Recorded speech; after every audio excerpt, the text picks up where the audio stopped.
अंजू के पति अनिल ने घर छोड़ दिया, जिसके बाद सास ससुर और बच्चों की जिम्मेदारी अंजू के ऊपर आ गई। ऐसे में अंजू ने क्या किया और कैसे अपने परिवार का गुजारा चलाया, ये जानने के लिए देखते हैं गरीब कढ़ी चावल वाली। अनिल ने गुस्से में खाने की थाली जमीन पर फेंक दी। अंजू, ये कैसा खाना बनाया तुमने? बिल्कुल भी स्वाद नहीं है। तुमसे अच्छी तो रंजना है, कितना अच्छा खाना बनाती है। क्या बात है अनिल बेटे, इतना क्यों गुस्सा हो रहा है? माँ, मैंने शादी के बाद ही तुमसे कहा था कि इस गंवार को खाना बनाना सिखा दो, लेकिन तुमसे तो ये भी ना हुआ। जरा ये कढ़ी चावल चख कर देखो, कितना घटिया स्वाद है। अनिल बेटा, हम सब ने भी यही कढ़ी चावल खाई है, हमें तो ये बहुत ही स्वादिष्ट लगी। अनिल बेटा, मैंने ही अंजू को कढ़ी चावल बनाना सिखाया है, तुझे तो कढ़ी चावल पसंद है ना? इसी बीच अंजू रोते हुए बोली, माँ जी, पहले इनसे पूछिए कि रंजना कौन है। रंजना मेरे ऑफिस में काम करती है और वो तुम्हारी तरह गंवार नहीं है। वो बहुत मॉडर्न है और खाना भी बहुत अच्छा बनाती है। इतना कहकर अनिल ऑफिस चला जाता है। अंजू जमीन पर बिखरे हुए कढ़ी चावल को समेटती है। अंजू का 3 साल का बेटा बिट्टू उससे अपनी तोतली जुबान में बोलता है, मम्मी, आपने बहुत टेस्टी कढ़ी चावल बनाए थे, कल फिर कढ़ी चावल बनाना। बिट्टू अंजू से लिपट जाता है। अंजू उसे सीने से लगाकर रोने लगती है। रो मत बहू, मैं आज अनिल को समझाऊंगी, वो तेरे साथ ऐसी हरकत फिर कभी नहीं करेगा। दरअसल अनिल और अंजू की अरेंज मैरिज हुई थी। अनिल अंजू को बिल्कुल पसंद नहीं करता था, क्योंकि अंजू गांव की रहने वाली थी। अनिल को शहर की मॉडर्न लड़कियां पसंद थी। शादी के 5 साल बाद अनिल अपने साथ काम करने वाली रंजना से प्यार करने लगा था, क्योंकि रंजना मॉडर्न थी। ऑफिस में, हाय अनिल, कैसे हो? हाय रंजना, मैं ठीक हूँ, तुम कैसी हो? क्या बात है, तुम्हारा मूड क्यों खराब है? क्या बताऊं, पता नहीं कब उस गंवार अंजू से छुटकारा मिलेगा। आज उसने नाश्ते में कढ़ी चावल बनाई थी। भला नाश्ते में कढ़ी चावल कौन खाता है? कोई बात नहीं, मैं तुम्हारे लिए चीज वेजिटेबल सैंडविच लेकर आई हूँ, जिसे खाकर तुम्हारा मूड एकदम अच्छा हो जाएगा। और लंच में पास्ता लाई हूँ। अरे वाह, मेरा तो ये सब सुनकर ही मूड अच्छा हो गया। अब जल्दी डब्बा खोलो। अनिल नाश्ता करने लगता है। इधर अंजू ने उसे लंच में भी कढ़ी चावल दिए थे। उसने अपना लंच अपने दोस्त को दे दिया। ये ले विनोद, आज मैं तेरे लिए कढ़ी चावल आया हूँ। अरे वाह, कढ़ी चावल। विनोद लंच में कढ़ी चावल खाता है और अनिल पास्ता। अनिल, भाभी जी से कहना कि उनके हाथों में जादू है। क्या लाजवाब कढ़ी चावल बनाए, खाकर मजा आ गया। अंजू की तारीफ सुनकर अनिल और रंजना चिढ़ जाते हैं। रंजना, अब मैं उस गंवार अंजू की शक्ल और नहीं देख सकता। मैं तो उस घर में कदम भी नहीं रखना चाहता हूँ। पापा मम्मी को मुबारक हो, उनकी गांव की बहू। देर किस बात की अनिल, चलो हम दोनों शादी कर लेते हैं। लेकिन अंजू को बिना तलाक दिए मैं शादी कैसे कर सकता हूँ? ठीक है, जब तलाक दे देना तब मुझसे शादी कर लेना, लेकिन अभी हम दोनों एक साथ तो रह सकते हैं ना? हाँ, ये तुमने ठीक कहा। उस दिन अनिल घर लौट कर नहीं आता और रंजना के साथ उसके घर चला जाता है। रंजना अकेली रहती थी। उधर काफी देर हो जाने के बाद भी जब अनिल घर नहीं लौटा तो अंजू को फिक्र होने लगी। देखिए ना माँ जी, रात के 8 बज गए लेकिन ये अभी तक घर नहीं आए। हो सकता है आज ऑफिस में काम ज्यादा हो, तो चिंता मत कर, अनिल आता ही होगा। आज खाना मैं बनाती हूँ, अनिल की मनपसंद पनीर की सब्जी। कविता रसोई में खाना बनाने लगती है। घड़ी की सुई टिक टिक कर आगे बढ़ रही थी। रात के 9 बज गए लेकिन अनिल घर नहीं लौटा। मैं उससे फोन लगाकर पूछता हूँ कि घर कब आएगा। जी पिताजी। अनिल बेटे, आज तू घर नहीं आया, क्या बात है? अब मैं कभी घर नहीं आऊंगा। ये तू क्या कह रहा है? ठीक कह रहा हूं, मैं अंजू के साथ नहीं रह सकता। मैं अब रंजना के साथ रहूंगा और बहुत जल्द हम दोनों शादी करेंगे। अंजू से कहिएगा कि मैं डिवोर्स पेपर भिजवा दूंगा, चुपचाप उस पर अंगूठा लगा दे। इतना कहकर अनिल ने फोन काट दिया। परम ने जब ये बात घर में बताई तो अंजू के पैरों तले जमीन खिसक गई। वो फूट फूट कर रोने लगी। पिताजी, अब मैं क्या करूंगी, कहाँ जाऊंगी? बहू, अनिल ने सिर्फ तेरे साथ ही नहीं बल्कि हमारे साथ भी बहुत बड़ा धोखा किया है। बुढ़ापे में हमें बेसहारा कर गया। अब घर का किराया, राशन, बाकी खर्चे, ये सब कैसे चलेगा? पूरा परिवार सदमे में था। घर में जो बचे हुए पैसे थे उससे कुछ दिनों तक घर का खर्चा चलता रहा, लेकिन महीना खत्म होते ही मकान मालिक किराया मांगने आ गया। किराया ना देने की वजह से अंजू को अपने सास ससुर और बेटे बिट्टू के साथ घर छोड़ना पड़ा। बेघर होने के बाद उन चारों ने एक टूटी फूटी झोपड़ी में पनाह ली। पिताजी, मेरी वजह से आप लोगों को भी ये दिन देखने पड़ रहे हैं। तेरी वजह से नहीं बहू, उस नालायक अनिल की वजह से। अब जो हो गया सो हो गया।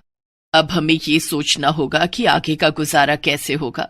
माँ, तुम कड़ी चावल बहुत टेस्टी बनाती हो।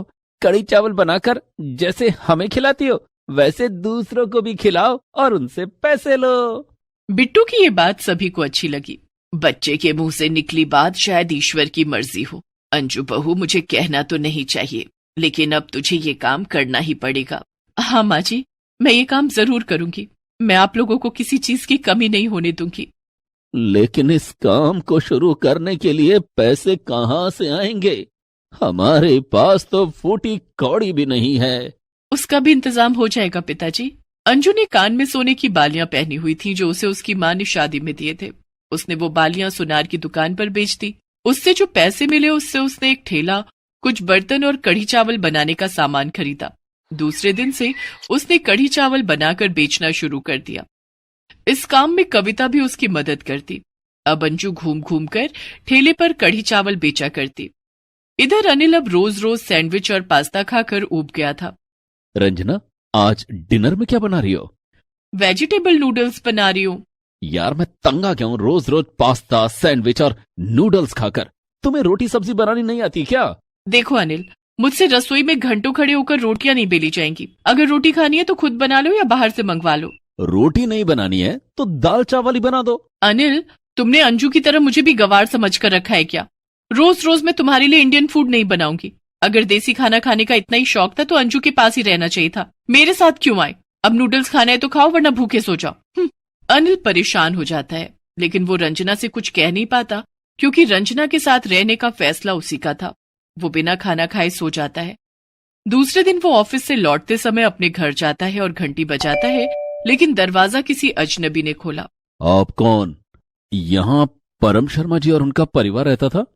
उन लोगों ने तो मकान खाली कर दिया। 1 महीने से मैं यहाँ रह रहा हूँ। अनिल परेशान होकर वापस रंजना के पास आ जाता है। इधर अंजू रोज अपना कढ़ी चावल का ठेला लेकर इधर उधर घूम घूम कर बेचती। लोगों को उसके हाथ के बने कढ़ी चावल बहुत पसंद आ रहे थे। बहन जी, 1 प्लेट कड़ी चावल और लगा दो। आपके कड़ी चावल बेहद लाजवाब हैं। खाकर दिल खुश हो गया। अच्छा, ये लीजिए भाई साहब, आपकी दूसरी प्लेट कढ़ी चावल। एक दिन अंजू अपना ठेला लेकर अनिल के ऑफिस के बाहर पहुंची। उस समय ऑफिस में लंच का वक्त था। अनिल का दोस्त विनोद अपने बॉस के साथ ऑफिस के बाहर खड़ा था। बॉस, लंच टाइम हो गया है, मुझे भूख भी लग रही है। मैं तो कड़ी चावल खाने जा रहा हूँ। कढ़ी चावल तो मैंने भी बहुत दिन से नहीं खाए। आज मैं भी कढ़ी चावल खाऊंगा। विनोद और अनिल के बॉस दोनों अंजू के पास जाते हैं और उससे कढ़ी चावल मांगते हैं। अंजू दोनों को 1-1 प्लेट कढ़ी चावल देती है, जिसे खाने के बाद इस कड़ी चावल का स्वाद जाना पहचाना सा लग रहा है। ऐसे कड़ी चावल तो अनिल लाया करता था। वो मेरे पति हैं, मैं ही उन्हें लंच में कढ़ी चावल बनाकर देती थी। क्या तुम अनिल की पत्नी हो? लेकिन तुम्हें ठेले पर कढ़ी चावल बेचने की क्या जरूरत पड़ गई? अंजू उन्हें सारी बात बताती है। तुम्हारे कढ़ी चावल तो बहुत ही स्वादिष्ट हैं। कल मेरे ऑफिस में पार्टी है। मैं चाहता हूँ कि तुम पार्टी में अपने हाथ के बनाए हुए कढ़ी चावल लेकर आओ और सबको खिलाओ। तो मैं इसके लिए अच्छी पेमेंट की जाएगी। Thank you sir. दूसरे दिन अंजू ढेर सारे कढ़ी चावल बनाकर अनिल के ऑफिस पहुंच जाती है और पार्टी में सबको कढ़ी चावल परोसती है। सभी लोग उसके हाथ के बने कढ़ी चावल की बहुत तारीफ करते हैं। यार, ये कढ़ी चावल तो बहुत ही स्वादिष्ट है। इसे खाकर माँ की याद आ गई। हाँ यार, मैं तो सोच रहा हूँ कि रोज इससे ही कढ़ी चावल लेकर खाया करूंगा।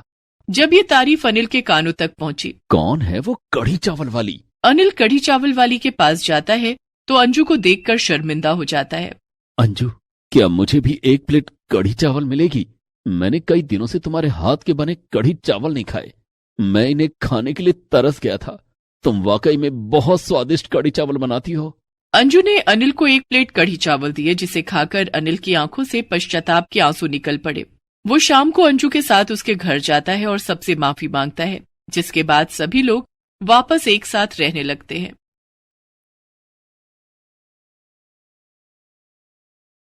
मौली और मुकुल अपने बाबा के साथ रहते थे। माँ उन्हें बचपन में ही छोड़कर चली गई थी। एक दिन उनके बाबा मोहन की भी नौकरी चली जाती है। तब मौली ने खोली तंदूरी मोमोज की दुकान। 14 साल की मौली और 10 साल का मुकुल दोनों उस समय घर पर अकेले रहते जब मोहन काम पर जाया करता था। मौली बड़ी बहन होने का फर्ज बखूबी निभाती और मुकुल की अच्छे से देखभाल करती। मुकुल, चल खाना खा ले, मैंने दाल चावल बनाए हैं। दीदी, तुम रोज मुझे अपने हाथों से खाना खिलाती हो। माँ होती तो वो भी मुझे ऐसे ही प्यार करती, है ना? हाँ मुकुल, माँ हमें ऐसे ही प्यार करती। माँ खाना भी बहुत अच्छा बनाती थी। माँ को याद करके दोनों भाई बहन की आंखें भर आती हैं। आंसू पोंछते हुए मौली मुकुल को अपने हाथों से खाना खिलाती है। दीदी, तुम्हारे हाथ से बने खाने में भी बिल्कुल वैसा ही स्वाद है जैसा माँ के हाथों में था। अच्छा, अब बातें कम कर और जल्दी जल्दी खाना खा ले। दीदी, तुम भी खाओ ना। मुकुल अपने नन्हे हाथों से मौली को खाना खिलाने लगता है। खाना खाकर मुकुल खेलने लगता है और मौली घर के दूसरे कामों में लग जाती है। शाम हो जाती है। दीदी, बाबा कब आएंगे? मुकुल, तुझे तो पता ही है कि जब तक होटल बंद नहीं हो जाता बाबा घर नहीं आते। उन्हें आते आते आधी रात हो जाएगी। तू खाना खाकर सो जा। रात का खाना खिलाकर मौली मुकुल को सुलाने लगती है। तभी दरवाजे की कुंडी बजती है। दीदी, बाबा आ गए। हाँ मुकुल, तू आराम कर, मैं दरवाजा खोलती हूँ। मौली दरवाजा खोलती है तो मोहन घर के अंदर आता है। मेरी बच्ची, तूने खाना खाया? नहीं बाबा, मैंने मुकुल को खाना खिला दिया है। आपका इंतजार कर रही थी। आप और मैं दोनों साथ में खाएंगे। देख, आज मैं तुम दोनों के लिए क्या लाया हूँ। क्या लाए हो बाबा? आज मैं तुम दोनों के लिए तंदूरी मोमोज लाया हूँ। आज होटल में तंदूरी मोमोज बना था। सारे ग्राहक खाकर चले गए। होटल बंद होने वाला था, लेकिन ये थोड़ा सा तंदूरी मोमोज बच गया था। मैंने मालिक से कहकर थोड़ा सा तुम दोनों के लिए ले लिया। मोहन एक होटल में वेटर का काम करता था। वो अपने बच्चों के लिए रोज होटल से कुछ न कुछ खाने को लेकर आता। कभी चाउमीन, कभी रोल तो कभी पैटिस। आज वो पहली बार बच्चों के लिए तंदूरी मोमोज लेकर आया था। बाबा, मैं भी तंदूरी मोमोज खाऊंगा। हाँ मुकुल बेटे, मैं तुम दोनों के लिए लाया हूँ। मौली ने पैकेट खोला तो उसमें 4 पीस तंदूरी मोमोज थे, साथ में लाल चटनी भी थी। दोनों भाई बहन ने 2-2 पीस तंदूरी मोमोज खाए। बाबा, क्या तंदूरी मोमोज इतना टेस्टी होता है? होता होगा मौली बेटा, मैंने तो कभी नहीं खाया। ये तंदूरी मोमोज तो बहुत टेस्टी है। इसे खाकर बहुत अच्छा लग रहा है। आप भी खाओ ना बाबा। मौली ने एक तंदूरी मोमोज मोहन को भी खिलाया। तंदूरी मोमोज तो सच में बहुत स्वादिष्ट होता है। तभी मैं कहूँ कि लोग इसे इतना क्यों पसंद करते हैं। चलो बाबा, अब हम दोनों खाना खाकर सो जाते हैं। आपको सुबह काम पर जाना है ना? मौली अपना और मोहन का खाना लगाती है। दोनों खाना खाकर सो जाते हैं। अगले दिन सुबह मोहन जब होटल जाने लगता है तो मुकुल उससे कहता है, बाबा, आज भी तंदूरी मोमोज लेकर आना। ठीक है मुकुल बेटा, मालिक से कह दूंगा, वो तुम दोनों के लिए तंदूरी मोमोज दे देंगे। मोहन होटल चला जाता है और मौली घर पर रहकर मुकुल का ध्यान रखती है। लेकिन उस दिन होनी को कुछ और मंजूर था। मोहन जिस होटल में काम करता था वहां अचानक आग लग जाती है। आग बड़ी भयानक थी, जिसमें सारा होटल जलकर राख हो जाता है। मालिक, मत रोइए, भगवान सब ठीक कर देंगे। मोहन, मैं तो सड़क पर आ गया, न जाने ये सब कैसे हो गया और अब कब ठीक होगा पता नहीं। अब मैं तुम लोगों को काम पर नहीं रख पाऊंगा। उस दिन मोहन अपने मालिक को दिलासा तो दे रहा था, लेकिन वो खुद बहुत परेशान था कि अब वो क्या करेगा। मुकुल और मौली की परवरिश कैसे करेगा, उन्हें क्या खिलाएगा, परिवार का गुजारा कैसे चलेगा। शाम को मोहन भारी मन से घर लौटा। बाबा, आज होटल से हमारे लिए तंदूरी मोमोज लाए हो ना? लेकिन मोहन ने मुकुल की बात का कोई जवाब नहीं दिया। मुकुल ने मोहन के पास जाकर उसके दोनों हाथों की ओर देखा। मोहन खाली हाथ घर आया था। बाबा, आप तंदूरी मोमोज नहीं लाए? मुकुल, बाबा परेशान लग रहे हैं। बाबा को आराम से बैठ जाने दे, फिर उनसे बात करना। मोहन उदास होकर चारपाई पर बैठ जाता है। क्या बात है बाबा, सब ठीक तो है ना? नहीं मौली बेटी, कुछ ठीक नहीं है। अब मैं कभी होटल नहीं जा सकूंगा। क्यों बाबा, क्या मालिक आपसे नाराज हो गए हैं? नहीं, मालिक नाराज नहीं हुए हैं, भगवान हमसे रूठ गए हैं। आज होटल में ना जाने कैसे आग लग गई और सारा होटल जलकर खाक हो गया। ओह, ये तो बहुत बुरा हुआ बाबा। अब क्या होगा? वही तो सोच सोचकर मैं परेशान हो रहा हूं। आप परेशान मत हो बाबा, कोई ना कोई रास्ता जरूर निकल आएगा। आप देखना, जल्द ही सब ठीक हो जाएगा। आप हाथ मुंह धो लो, मैं खाना लगाती हूँ। मौली ने खाना लगाया और तीनों खाना खाने बैठे, लेकिन मोहन से खाना नहीं खाया जा रहा था। उधर मुकुल तंदूरी मोमोज की रट लगाए बैठा था। दीदी, मुझे तंदूरी मोमोज खाना है, उसका स्वाद मैं भूल नहीं पा रहा हूँ। मुकुल, आज तू खाना खा ले, मैं तेरे लिए कल तंदूरी मोमोज बना दूंगी। सच दीदी? हाँ मुकुल। मुकुल खाना खा लेता है। मौली मोहन को समझाकर खाना खिलाती है। दूसरे दिन, बाबा बाजार से थोड़ा मैदा और थोड़ी हरी सब्जियां ले आइए, मैं मुकुल के लिए तंदूरी मोमोज बना दूंगी। वो कल से तंदूरी मोमोज खाने की जिद कर रहा है। लेकिन मौली बेटी, तुझे तंदूरी मोमोज बनाना आता है? बाबा ट्राई करने में क्या हर्ज है, शायद मैं तंदूरी मोमोज बना लूं। दीदी, क्या तुम सच में तंदूरी मोमोज बनाओगी? हाँ मुकुल। मोहन बाजार से तंदूरी मोमोज बनाने का सामान लाकर मौली को दे देता है। ये लो मौली बेटी, तंदूरी मोमोज बनाने का सामान ले आया हूँ।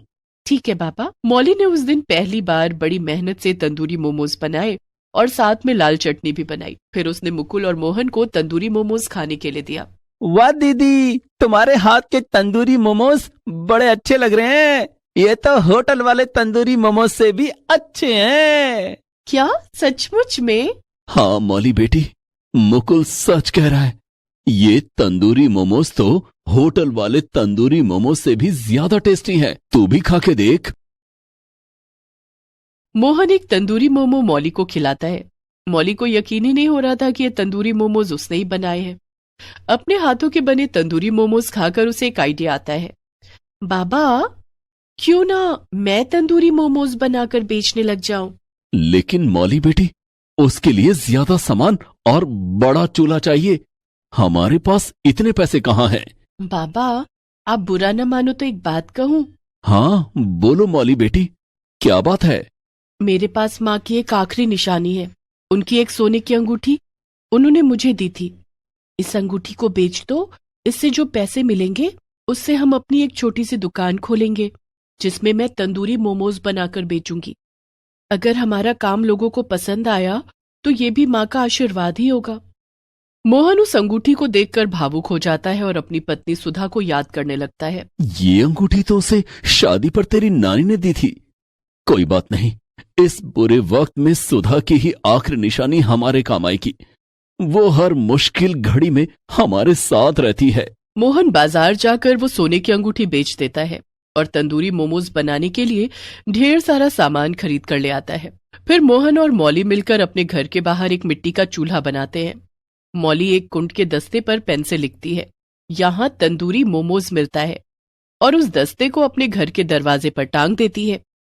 अब मैं कल से यहाँ तंदूरी मोमोज बनाऊंगी। दूसरे दिन से मौली अपने घर के बाहर तंदूरी मोमोज बनाने का काम शुरू कर देती है। थोड़ी ही देर में तंदूरी मोमोज ने अपना काम शुरू कर दिया और उसकी खुशबू से लोग उसकी तरफ खींचे चले आने लगे। उधर से कॉलेज के कुछ लड़के लड़कियां गुजर रहे थे। अरे यार देख, वहां तंदूरी मोमोज बन रहा है। हाँ चल, वहां चलकर तंदूरी मोमोज खाते हैं। आज तेरी बर्थडे पार्टी यहीं बन जाए। सभी वहां जाते हैं और तंदूरी मोमोज खाते हैं। तंदूरी मोमोज कैसे प्लेट दिए? 20 रुपए plate madam. 5 plate tandoori momos लगा दो। अभी लगाती हूँ मैडम जी। मौली ने 5 प्लेट तंदूरी मोमोज लगाकर सभी को दे दिया। अरे वाह, तंदूरी मोमोज तो बड़े टेस्टी हैं। कहाँ से बनाना सीखा? खुद से सीखा है मैडम जी। मैंने पहली बार तंदूरी मोमोज बनाए हैं।